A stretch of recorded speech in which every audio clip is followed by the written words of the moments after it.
Let's talk about just learning to be gentle with ourselves.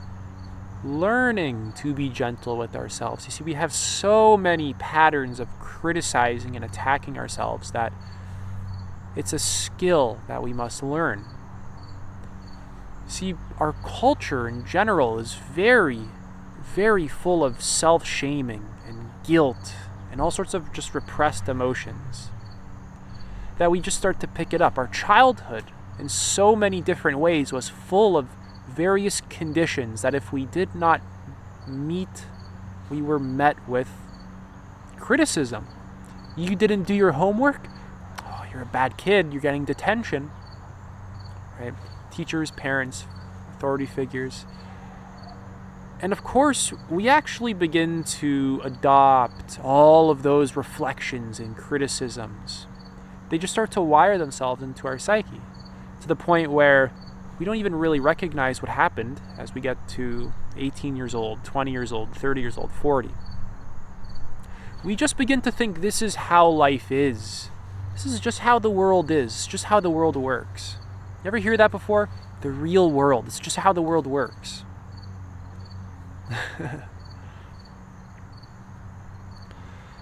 So we gotta actually bring awareness to all the ways in which we're not gentle with ourselves in order to be gentle with ourselves. We have to begin to ask the question, what prevents us from being gentle with ourselves? It's a profound question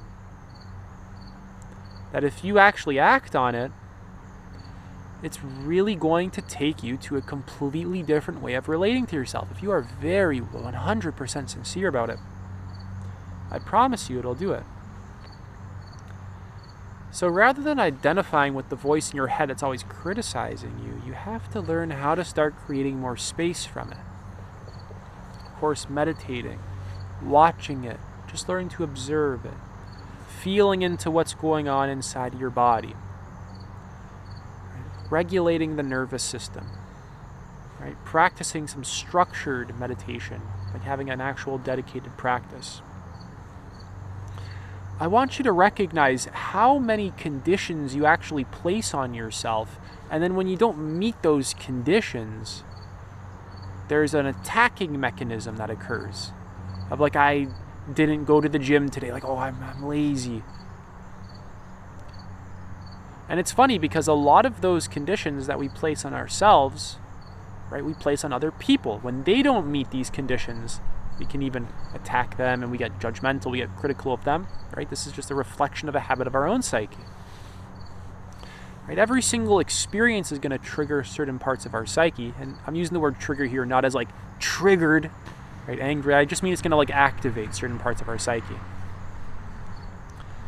Right? So this video activates certain parts of your psyche.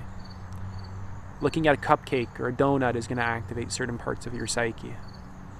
Whereas looking at an apple is going to activate a different one. Looking at someone attractive is going to activate different parts of your psyche.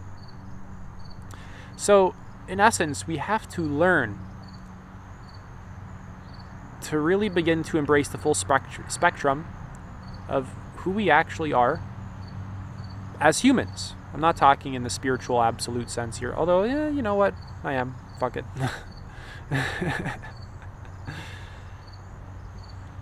But we'll just keep it more practical and more down to earth for now. So we have to allow each thought, each feeling, each impulse, each desire, space to exist rather than repressing it and remaining claustrophobic within our own being. Allowing our awareness to really enter the space that we are occupying in the world, our body, right? Bringing awareness into this absolutely wonderful, profoundly intelligent system that we call our body. We have to allow each part of our psyche to arise within the safe container of our own awareness, rather than casting it into the unconscious every single time. Right? We have to learn how to begin to see all the various parts of our psyche and how they all interact with each other. Because your mind isn't just like this one thing. Your mind is made up of a bunch of different parts. Each person has many subpersonalities. Right? And you can actually begin to see these parts playing out in your everyday life. One part of you wants chocolate cake, another one wants a salad. One part of you wants to go play video games, another part of you wants to go read a book. One part of you wants a relationship, the other part of you doesn't really want a relationship. One part of you kind of likes your work, and the other part kind of doesn't like your work. So you can see there's all these conflicting motivations and parts and thoughts and beliefs and feelings and all this stuff. And instead of relating to ourselves in this way that is always creating this inner division, it's like we're learning to shine a light on all of these facets of our psychological emotional system, shining awareness on them so that over time we can begin to integrate them and just be gentle towards them. I guarantee you that by learning to relate to the parts of your psyche in the same way that you would relate to a crying child, this is going to radically decrease your suffering. Right? If you had a crying newborn baby, you would hold it gently and with care. Not telling it to shut up and throw it in a closet and lock it and keep it in the unconscious forever. It's like you would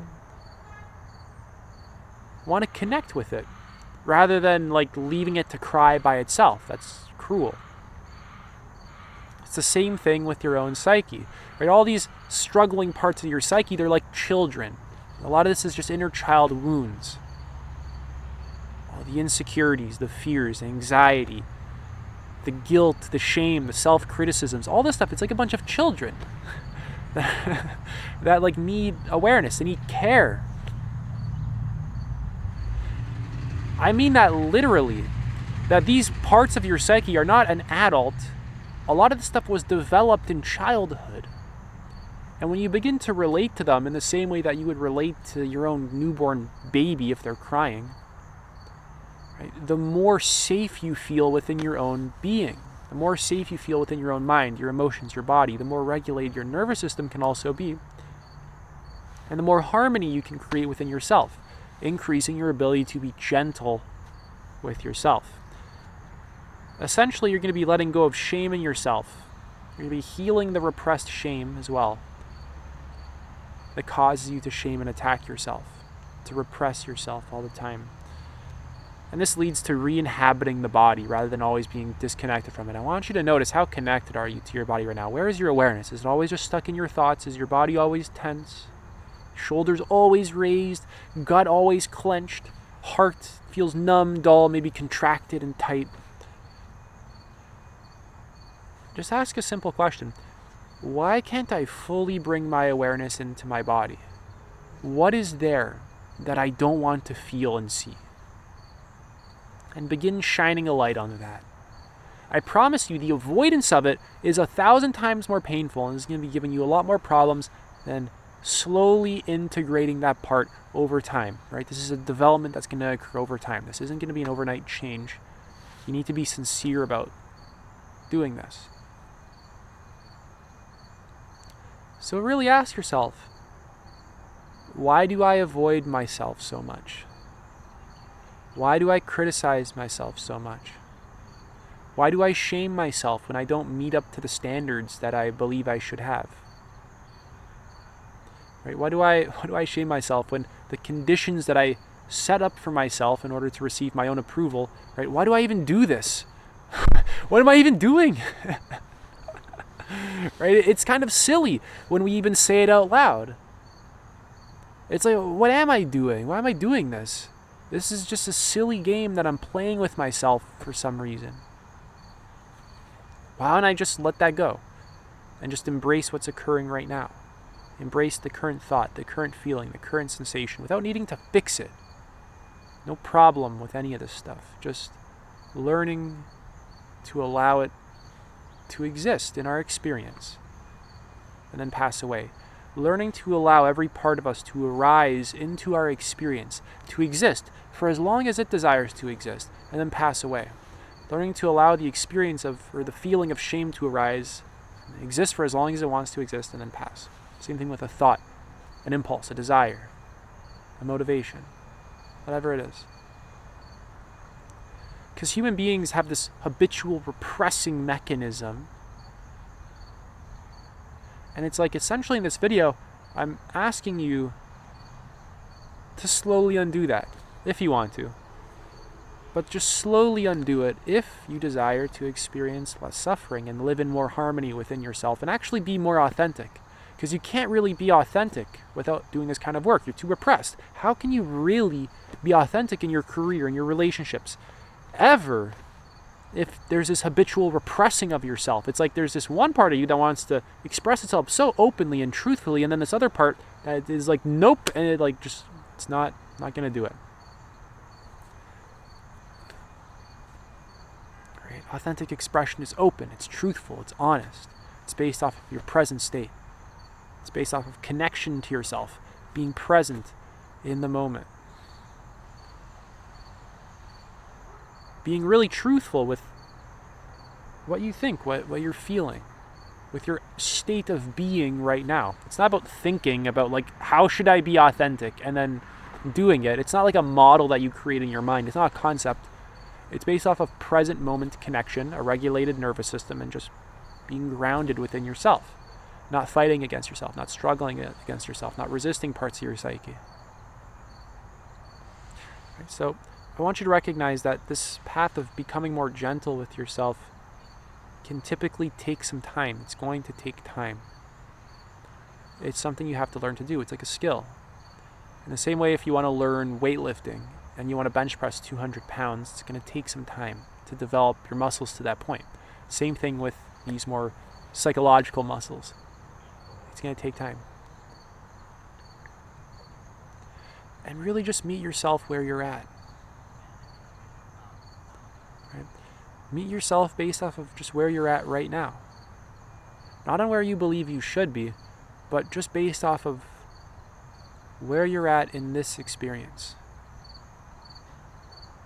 That's it for this video. If you want to work one-to-one with me, you can apply to do so. Link is in the pinned comment.